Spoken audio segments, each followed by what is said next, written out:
tudo que temos que fazer é esperar com paciência no Senhor. Tiago, eu estou solteiro ainda, espera com paciência no Senhor. Tiago, o contrato não saiu ainda, espera com paciência no Senhor. Tiago, meu filho ainda não nasceu, espera com paciência no Senhor. Tiago, o médico ainda não me respondeu o diagnóstico, espera com paciência no Senhor. Não importa o que você está passando, se esperar com paciência no Senhor, Ele vai enviar um anjo com a provisão, diz a palavra.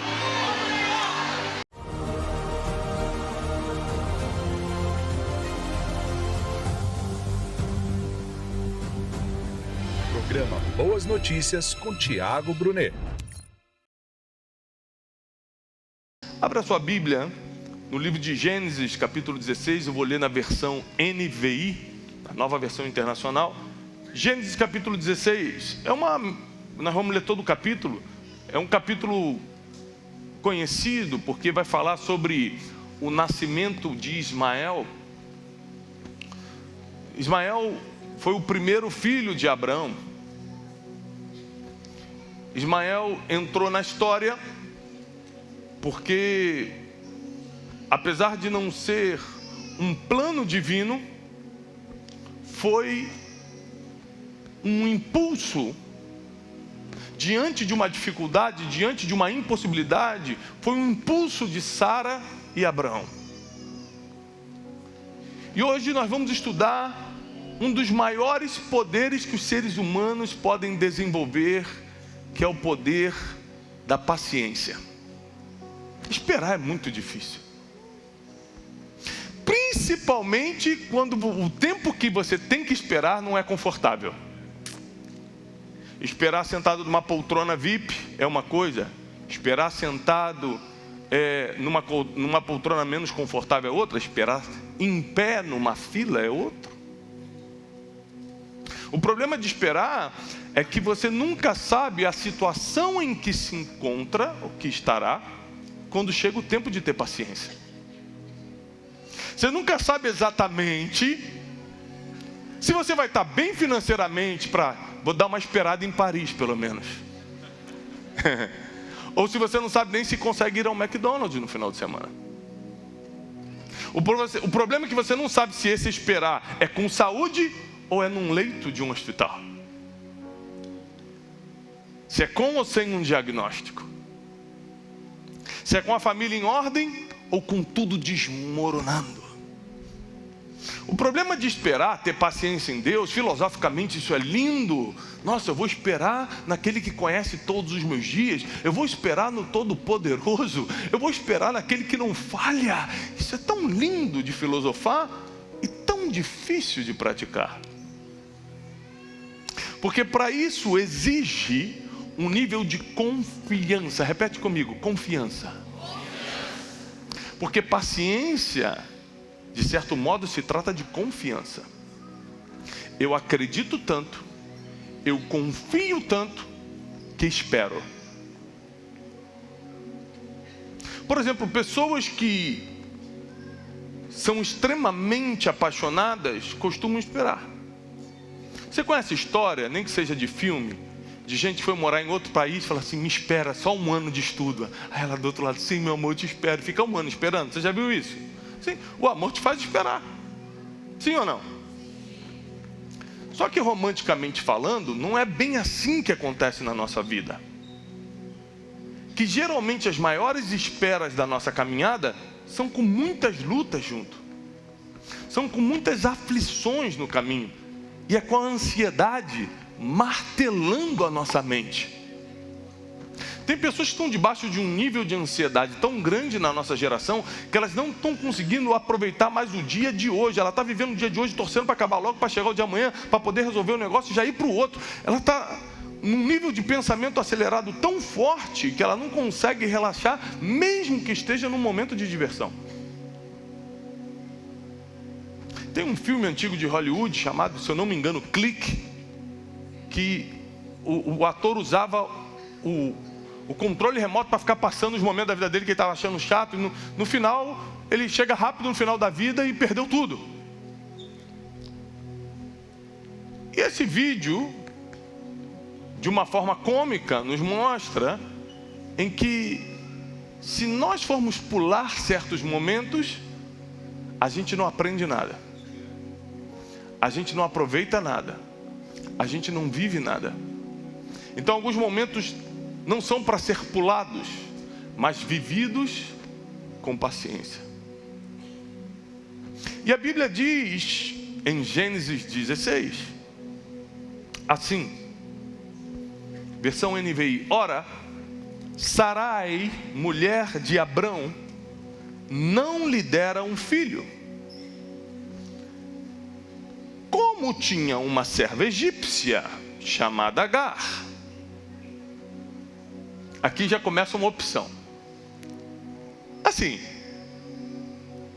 como eu não tive um filho, ok, mas como eu tenho uma serva que pode ter, vamos dar um jeito.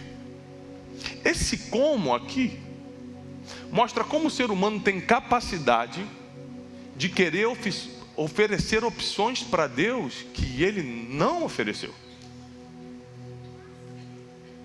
O ser humano tem essa capacidade de querer oferecer opções para Deus que não estavam na lista. Deus fala: eu vou fazer tal coisa contigo. Senhor, mas já que estamos chegando no final de quando aconteceu, também tem esse fulano aqui, né? Quem está solteiro aqui? Solteiro, solteira.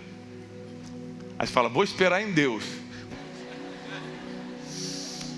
Aí como Deus não falou nada, pelo menos tem aquele contatinho, né? Certo? Já quebra um galho. Porque esse Natal eu não passo sozinha. Graças a Deus isso não acontece em São Paulo, mas dizem que pelo Brasil está acontecendo muito.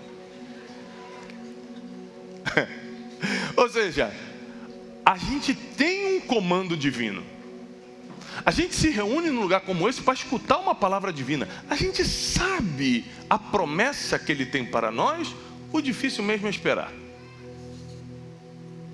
Porque entre as preocupações e a luta, ainda tem a ansiedade que aflora no nosso coração e rouba a nossa paz.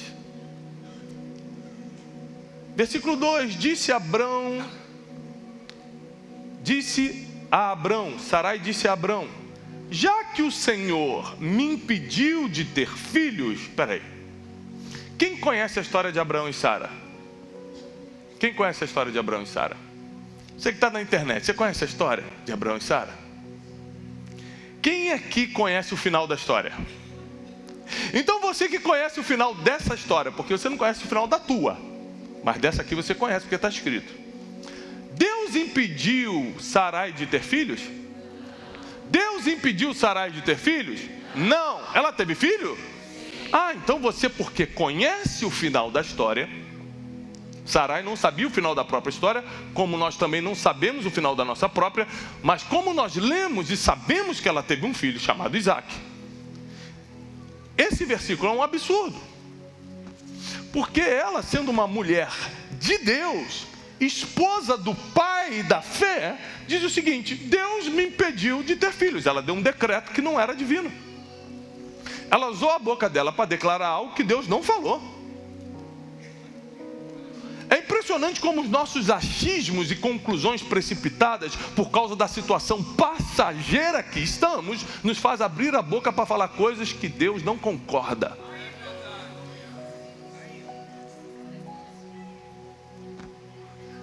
Disse então ela a Abrão: já que o Senhor me impediu de ter filhos, Deus impediu de ter filhos? Não, achismo momentâneo. Você não conhece o final das coisas, então fica muito mais difícil esperar. Então você vai arranjar uma desculpa para fazer o que quer fazer. E a desculpa dela foi: já que o Senhor me pediu de ter filhos, possua minha serva. Talvez eu possa formar uma família através dela.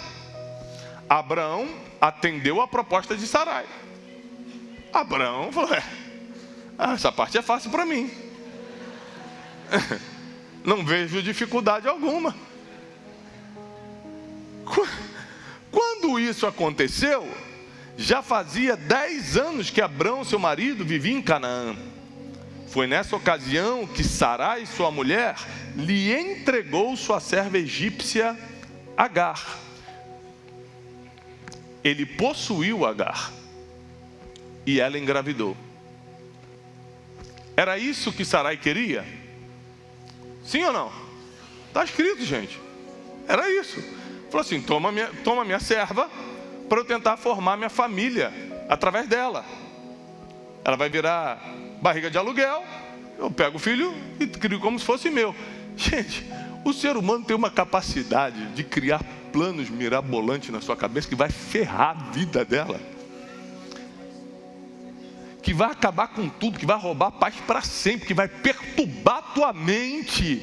E a gente acha que está tendo um super plano. Eu tenho um plano aqui, já que Deus não resolveu, Ele é fiel, né? Mas não resolveu, que o crente, né, espiritualiza até o erro que vai cometer.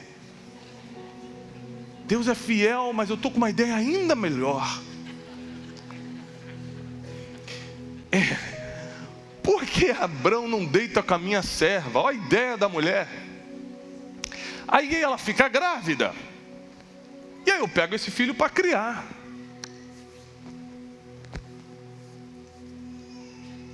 Vamos ver então o que aconteceu. Quando se viu grávida, Agar começou a olhar com desprezo para a sua senhora. Você pode tentar controlar as suas atitudes, mas você não controla a reação do outro. Então a atitude de Sarai é: toma minha serva e a possua. Quando a serva se viu grávida, falou assim: agora eu estou grávida e você não está. E começou a desprezar a sua senhora. Então Sarai disse a Abrão: caia sobre você. Mulher costuma fazer isso, né? Olha o que ela fala. Ela olha para o inocente do Abrão. Abrão, que tadinho, só obedeceu. Só foi lá e fez o serviço fácil. Caia sobre você a afronta que venho sofrendo. Abrão, como todo marido, falou: eu só obedeci. A mulher mandou, eu fiz. Agora eu vou ter que pagar o preço? Não, Sarai ficou tão nervosa, porque agora Agar estava afrontando ela, que foi para cima do marido. Graças a Deus isso não acontece na vida real. Mulher jamais faria isso com o marido. Fala assim: você é o culpado. Caia sobre você essa afronta que eu venho sofrendo. Coloquei minha serva em seus braços, e agora que ela sabe que engravidou, despreza-me. Que o Senhor julgue entre mim e ti. Abrão falou: meu Deus do céu, agora estou condenado pela ideia que você deu. Novamente, remetendo aqui à situação do Éden, a mulher oferece ao marido algo que ele não deveria fazer, o que Eva fez com Adão. A gente sabe que a esposa tem uma influência muito forte nas decisões do marido. Por isso que a Bíblia diz em Provérbios que a mulher sábia edifica a sua casa, mas a louca a destrói. Porque na verdade as decisões, direto ou indiretamente, vão ser tomadas pela esposa. Quem entende do que eu estou falando? A gente que é marido, a gente acha que está escolhendo. Vou escolher as férias. Vamos para a praia. A esposa: esse ano queria tanto ir para o friozinho. Eu falei: isso, vamos para o friozinho. É ruim que eu vou brigar, hein? Respondeu, versículo 6, respondeu Abrão a Sarai: sua serva está em suas mãos, faça com ela o que achar melhor. Então Sarai tanto maltratou Agar que acabou fugindo. Olha o problema que Sarai cria. Ele já tinha uma promessa. Deus tinha prometido para Abraão e para Sara que ele seria um pai de multidões. Eles só tinham que fazer algo que a gente odeia fazer, mas tem que fazer, que é esperar com paciência no Senhor. Mas porque a gente não aguenta esperar com paciência no Senhor, principalmente quando parece que está demorando, como se a gente soubesse quantos dias temos. Você pode viver mais 100 anos e está preocupado que ainda não aconteceu o negócio amanhã. E Deus, que já sabe o final da tua história, por isso Ele sabe a hora de mandar e de não enviar também uma provisão ou algo que Ele prometeu. Porque Ele conhece todas as coisas e a gente não. E Sarai então começa a maltratar a mulher que só obedeceu o comando da sua senhora. Então agora, por causa do surto de Sarai, Abraão está sendo acusado, Agar está sofrendo, e como vocês conhecem a história, o menino que vai nascer vai ser expulso de casa. Tantas pessoas vão sofrer pelo surto de uma. É assim que é a vida. Quem é essa mulher? Uma qualquer? Não, uma mulher de Deus. Não pense que vir à igreja, ler a Bíblia, levantar a mão e ter um título, porque no mínimo ela tinha de esposa do pai da fé, vai te livrar de decisões ruins que vão gerar consequências terríveis. Não pense. Uma das coisas que a gente mais tem que buscar depois que se converte, passou pelo arrependimento de pecados, abandonou o passado e começou a viver para Deus, uma das coisas que mais você tem que buscar é sabedoria. Tem que buscar sabedoria para você saber decidir, para você saber esperar, saber escolher. E Sarai, por falta de sabedoria, toma uma decisão que inferniza a vida de todo mundo. Alguém aqui já foi infernizado pela decisão de alguém? 3, 4 pessoas. O resto, Senhor, o povo está preparado, leva para o céu, está todo mundo bem. Tu está trabalhando numa empresa, o patrão muda uma regra, aí acaba com a tua vida, acaba com os teus horários, acaba com a tua perspectiva. Eu lembro que meu pai serviu a Marinha há muitos anos, e no final da carreira militar, você recebia um upgrade automático quando se aposentava. No ano, ou poucos anos antes dele se aposentar, o governo mudou a regra. Então ele trabalhou 30 anos esperando o quê? Quando eu me aposento, eu recebo o upgrade para a próxima patente, o governo mudou a regra. Ou seja, alguém muda a regra, quem sofre é você. Quem está entendendo? O marido faz a promessa no altar, 5 anos depois diz que está apaixonado por outra, vai embora e deixa a família com os filhos. Estava tudo certo, estava tudo prometido. Quem mudou a regra? Ele. Quem sofre? Todo mundo.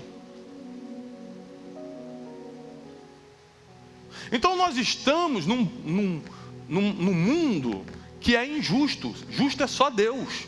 O mundo que a gente vive, a vida que a gente tem, é injusta. E você precisa aprender a lidar com as injustiças que a vida oferece. Você imagina que Agar não fez nada. Ela era só uma serva e agora está sendo maltratada. Abraão não fez nada, só pediu o que a esposa fez e agora está sendo afrontado.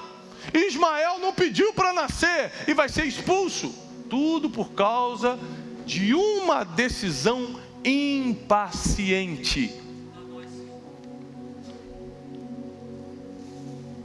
Versículo 7. Deus vai se meter no problema. Porque uma família, mesmo que esteja errando, se está andando com Deus, tem esse benefício. Deus se mete. Tiago, para que eu venho à igreja? Para que eu escuto palavra? Para que eu sou discipulado então? Se eu sou tão errante e posso tomar uma decisão que vai me prejudicar. É que mesmo que tome, se você realmente anda na presença de Deus, Deus intervém. Essa é a nossa esperança. Porque quem é bom o suficiente para nunca errar? A nossa esperança é que apesar de ser pecador, apesar de ser limitado, apesar de ser humano, apesar de ser feito de carne, eu tenho um Deus que intercede por mim. Então no versículo 9, disse-lhe então o anjo do Senhor a Agar. Perguntou, versículo 7, voltamos. O anjo do Senhor encontrou Agar perto de uma fonte no deserto a caminho de Sur. O anjo do Senhor teve que ir atrás da Agar, que tinha fugido de raiva. Deus teve que se meter no problema. E perguntou-lhe: Agar, serva de Sarai, de onde você vem e para onde você vai? Respondeu ela: estou fugindo de Sarai, a minha senhora. Disse-lhe então o anjo do Senhor: volte à sua senhora e sujeite-se a ela. E disse mais o anjo: multiplicarei tanto. Presta atenção, Deus nunca vai deixar alguém sofrer injustamente sem recompensa celestial. Você pode olhar a Bíblia de Gênesis e Apocalipse. De que lado Deus está? De quem foi injustiçado. De que lado Deus está? Do oprimido. De que lado Deus está? Do mais pobre. De que lado Deus está? Do mais fraco. De que lado Deus está? Do que não pode se defender. Sempre foi assim. Por isso, nunca seja injusto com alguém que não pode se defender. Nunca maltrate quem nunca vai conseguir da mesma forma revidar. Porque Deus sempre vai ficar do lado do fraco, do oprimido, do órfão, da viúva. Está escrito. Seja uma pessoa que ajuda os pobres, porque a Bíblia diz que aquele que ajuda o pobre recebe galardão, recompensa do Senhor. Ou seja, ele sempre vai estar do lado mais fraco. E quando Deus vê Agar sendo injustiçada, porque ela não fez nada para ser maltratada daquela forma, e ela foge da casa de Sarai, Deus vai lá e se mete na situação. E para confortar Agar, porque Deus não fica devendo nada para ninguém, faz um juramento para ela: multiplicarei tanto os seus descendentes que ninguém os poderá contar. Disse-lhe ainda o anjo do Senhor: você está grávida e terá um filho e lhe dará o nome de Ismael, porque o Senhor a ouviu em seu sofrimento. Ou seja, a mulher era uma serva, foi injustiçada, maltratada, e ainda assim quando fugiu, estava orando. Por que o anjo apareceu? Está aqui, ó. Porque Deus ouviu a oração dela enquanto ela estava em sofrimento. Por isso que o apóstolo Paulo nos ensina: orai sem... Você tem que orar quando está feliz, tem que orar quando está triste, tem que orar quando está em sofrimento, tem que orar quando está no melhor restaurante, tem que orar quando não tem nada para comer, tem que orar quando está no carro, quando está no ônibus, quando está no metrô, tem que orar o tempo todo. Porque você não sabe qual dessas orações Deus vai pegar e vai falar: anjo, desce lá a favor dele, por favor. Eu ouvi suas orações. E a de Agar está dizendo: eu ouvi suas orações quando você estava em sofrimento. Ou seja, Sara também estava em sofrimento, mas ao invés de orar como Agar, decidiu dar um jeitinho. No sofrimento você não decide nada. No sofrimento você se ajoelha e ora. No sofrimento você não toma decisão. No sofrimento você recorre a quem conhece o futuro.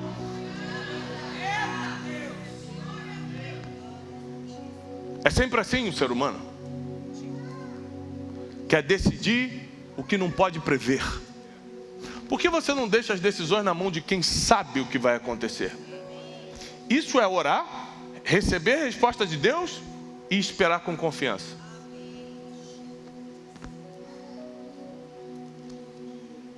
Porque o Senhor a ouviu em seu sofrimento, versículo 12, ele será como jumento selvagem, sua mão será contra todos e a mão de todos contra ele, e ele viverá em hostilidade contra todos seus irmãos. Apesar de dizer que ele seria frutífero, ia multiplicar, né, tal, mas também disse que ele teria uma vida de guerras.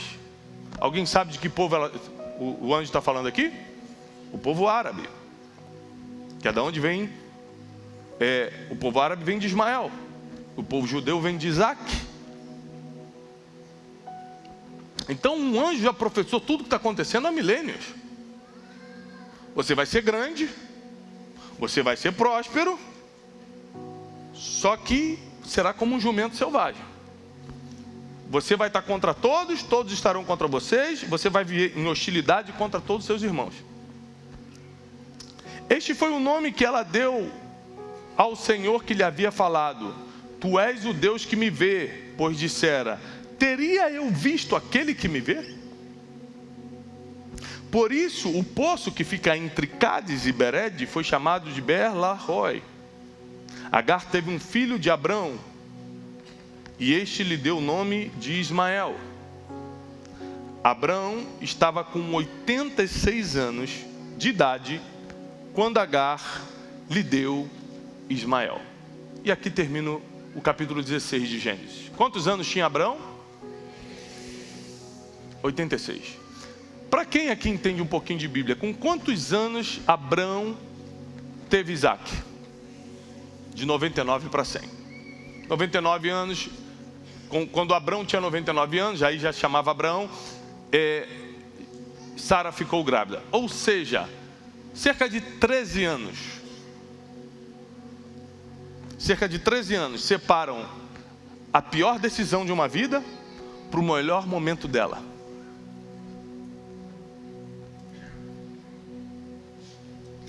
Foi mais ou menos 13 anos, para quem já fez as contas, que José ficou no Egito como escravo. Só que ao contrário de Sarai, ele não deu jeitinho, ele só esperou com paciência. Ele é vendido aos 17, aos 30 ele assume o reino. Ele vira governador do Egito e o homem mais poderoso da época. Ninguém podia comprar ou vender nada na terra inteira sem a permissão de José. Você tem noção do tamanho do poder que José tinha? O ser humano consegue ficar sem comprar relógio, consegue ficar sem comprar celular, consegue ficar sem comprar terno, mas não consegue ficar sem comprar comida. E a única pessoa no mundo que vendia comida se chamava José. Você acha que ele era poderoso ou não? Se o homem que vende o iPhone é um dos mais ricos do mundo, o homem que fundou e a empresa que agora dá sequência é uma das mais poderosas do mundo, vendendo telefone. Imagina quem só vende comida. Era esse José. Só que nos 13 anos de silêncio de Deus, nos 13 anos de espera, nos 13 anos em que a paciência lhe foi exigida, ele ficou calado e esperando. E Sarai ficou esperneando. Então cada um colhe a consequência do que faz nos momentos em que Deus fica em silêncio. Vou repetir. Cada um colhe as consequências daquilo que faz quando Deus fica em silêncio. Quando Deus já não está falando do jeito que você queria, da forma que você queria. E é impressionante porque com 86 anos, Abraão pega Ismael e fala, tive um filho, eu acho que agora vai se cumprir a promessa. E ele tem que ficar 13 anos com aquele engano na mão, para Deus aparecer para ele e falar assim, não é Ismael a minha promessa, eu ainda te darei outro filho, da tua mulher Sarai, que se chamará Isaac. O problema de você dar um jeitinho é que Deus pode até consertar depois, mas você vai ficar muitos anos enganado. Deus é misericordioso, Ele é fiel, Ele é poderoso, a graça de Cristo é insondável. Então é claro que se você estiver na presença dEle, apesar dos seus erros, Ele vai dar um jeito de consertar as coisas. O problema é o tempo que você vai ter que sofrer com as consequências daquilo que você mesmo decidiu. O problema é o engano que você carrega nas mãos o tempo todo, em que está vivendo com uma decisão que você tomou por si próprio. Por isso Davi nos ensina que a gente não deveria fazer nada sem consultar a Deus primeiro. Porque Ele é o dono do futuro, Ele sabe o que vai acontecer, é melhor receber a resposta primeiro, informação privilegiada. Quando Davi volta para casa e vê que tinham roubado sua esposa, sequestrado seus filhos, roubado todos os seus bens na cidade de Ziglag.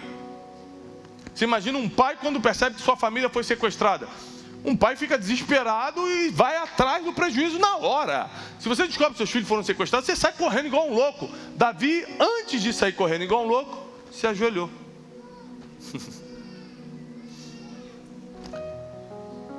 E a oração dele foi exatamente essa aqui: Senhor, subirei eu contra os amalequitas e os alcançarei? Porque Deus conhece o futuro. Se Deus me falar que eu não vou alcançar, eu nem saio de casa. Agora, se Deus me falar, vai que você vai alcançá-los, eu saio daqui com toda a minha raiva, alcanço esses caras e destruo todo mundo. Que foi o que aconteceu. Deus falou, pode ir, que ainda hoje você encontra eles e os destrói. no meio do desespero, no meio do sofrimento, Davi não saiu esperneando, gritando, amaldiçoando Deus, ou tomando providências por si só. Ele ajoelhou e falou: Deus, fala comigo agora, qual é o próximo passo? Os momentos mais difíceis da tua vida eram os momentos que você tinha que estar mais ajoelhado pedindo discernimento. Os momentos mais contrários da tua caminhada era o momento que teu coração tinha que estar mais quebrantado e falado: só faço se Deus mandar. Os momentos mais confusos mentalmente, que às vezes você está confuso mentalmente, o que eu faço? Porque eu estou passando por isso? Eu não lembro de ter plantado para ter colhido isso. Os momentos de maior confusão mental é o momento que você tem que estar mais trancado no seu quarto, porque o Deus que te vê em secreto, diz Mateus, vai te recompensar em público. Então nós temos uma decisão importante a tomar. O que vamos fazer quando chega o tempo de esperar? Vocês sabem, eu dirijo uma grande organização e às vezes eu chego e como diretor daquilo eu tenho que tomar decisões rápidas, e a equipe vem trazer situações e dizem: Tiago, nós temos que decidir. Eu falo assim: não, nós vamos esperar. Tiago, mas aí tudo pode mudar, tudo pode piorar. Eu falei: mas Deus não me falou nada, nós vamos esperar. Porque se eu tentar tomar essa decisão pela minha inteligência, é bingo, é sorte. Roda a roleta e vê se eu vou acertar ou não. Se eu esperar mais um pouco e Deus me der um sinal, já deu certo. Então eu decidi, por instrução bíblica e por experiências tristes no passado, que é melhor esperar com paciência no Senhor. Que é melhor esperar que Ele te dê o comando para o próximo passo, que Ele te oriente se você assina esse contrato ou não. Mas parece ser maravilhoso, mas Deus conhece o futuro, você não.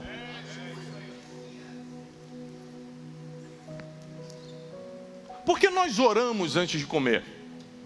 Primeiro, antigamente era só para agradecer a Deus pelo alimento. Por quê? Para quem não estudou a história da humanidade ainda, a humanidade não tinha acesso à comida como a nossa geração tem.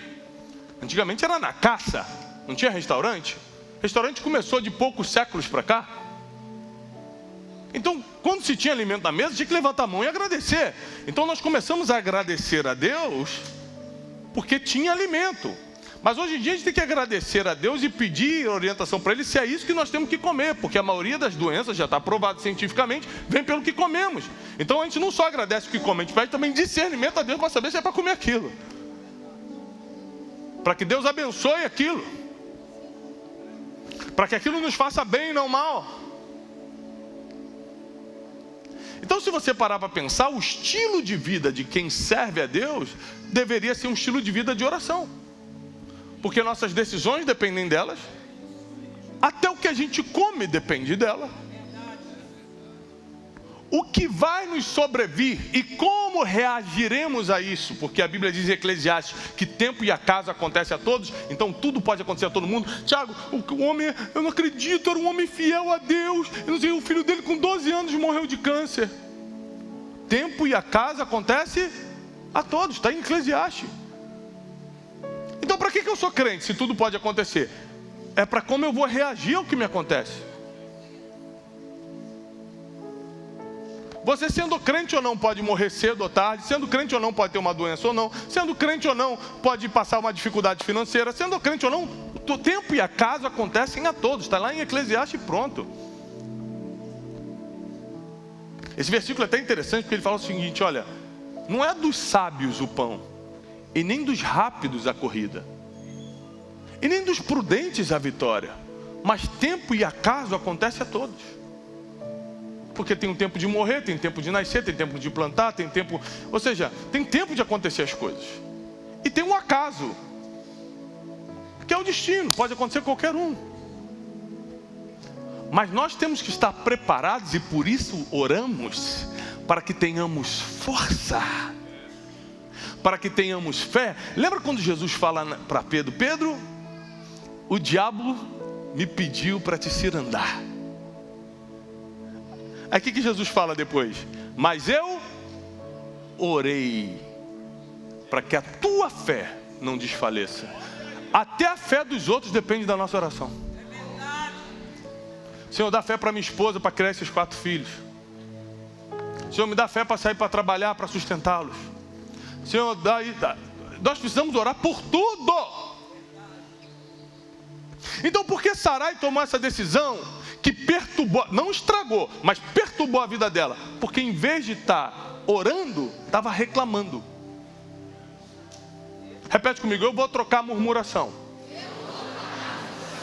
pela oração. Eu vou trocar a reclamação pela oração. É isso que vai mudar o jogo. É isso que muda o nosso futuro. E eu vim aqui nessa manhã te entregar uma mensagem de que a tua casa estará protegida pelo Senhor. Os teus negócios estarão blindados pelo Senhor. O teu futuro está sendo escrito pelo Senhor. Ele vai te dar o poder para ter paciência nos dias das tribulações. Ele vai te ensinar a confiar sem duvidar. Ele vai te instruir e colocar luz nos passos para o seu próximos passos para o seu próprio caminho. É Ele quem vai fazer.